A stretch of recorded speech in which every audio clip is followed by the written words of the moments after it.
Hello again from Brussels. Well, I'm going to talk for a moment about transparency in the European Union. Now, the European Union has a huge problem with that word and with actually trying to accord with the issue of transparency. Just a few examples to give you a taste of what I'm meaning. 30,000 plus lobbyists based here in Brussels with access to all of the key European Union personnel. Secondly, secretive trilogue meetings with interested parties, all conducted in secret. Then you've got the really good, meaty examples, like the European Investment Bank not releasing its findings over a €400 million loan to the emissions cheating company Volkswagen. And what about another one? The former European Central Bank, that's ECB President Mario Draghi, now chairman of Goldman Sachs, remaining as a member of an opaque lobbyist group known as G30, despite complaints. What about the European Union Ombudsman, who recently called for Donald Tusk to be more open about his dealings on council business? Now, that's a regular and annual call by the Ombudsman, but it's always ignored. However, the lack of transparency, in my opinion, has reached a new negative low with the shenanigans surrounding the appointment of Martin Schellmeier, a close friend and acolyte of Mr. Juncker. Now, the opaque manner in which the European Union's new head Eurocrat, Martin Schellmeier, was appointed actually shouldn't really come as a surprise, given all those examples that I gave.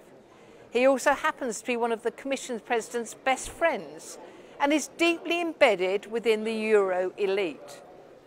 However, the likelihood of his appointment being overturned is nil, and that's despite everything that we voted on in Strasbourg recently. There are too many friends in influential places. It's too close to the next 2019 European elections, when the EU personnel revolving door will once again go into overdrive. And finally, there's too much at stake with stopping Brexit. The whole of the Brussels machine, it's a warren of vested interests, dodgy deals and secretive meetings. And just today I participated in a Constitution Committee meeting, a Brexit steering one, which was not webcammed, and I'm prevented from discussing even what was covered, even though it was Brexit focused. Now, some might say, well, actually the fault lies with the Home Office. And yet when I came out of the meeting room, so many journalists actually had a good idea of what was going on, which indicates to me that it was the European Union that wanted to keep a tight lid on what was discussed, what was presented, so that they can put their own bias and their own spin on it when, rightly so, it comes into the public domain. Now, politics has rightly garnered a name and a reputation for dodgy backroom deals and the parachuting of individuals into positions of power and influence, often where there is no expertise or experience to justify such appointments. But the European Union takes this sort of behaviour and attitude to a new high. And I give that example. I return for a moment to Martin Schellmeier and his appointment.